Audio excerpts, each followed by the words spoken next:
क्रिकेटपटू के राहुल एका वर्षात 1000 धावा करणारा पहिला भारतीय विकेटकीपर फलंदाज ठरलाय।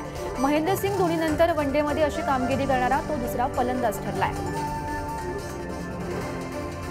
आफ्रिकेविरुद्धच्या तिसऱ्या सामन्यात ऋतुराज गायकवाडला वगळण्यात आलं होतं। यावर बीसीसीआयनं आता नेटकरांना प्रत्युत्तर दिलंय।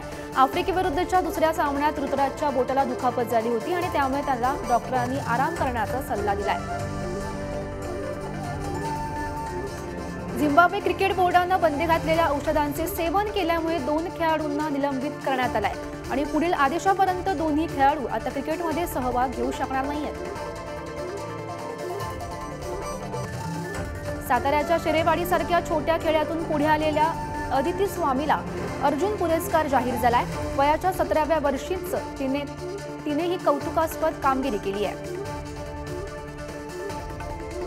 दक्षिण आफ्रिकेचा माजी कसोटी कर्णधार डीन एल्गरनं कसोटी फॉर्मॅटमधून निवृत्ती जाहीर केली आहे। तो भारताविरुद्ध कारकिर्दीतील शेवटचा कसोटी सामना खेळणार आहे।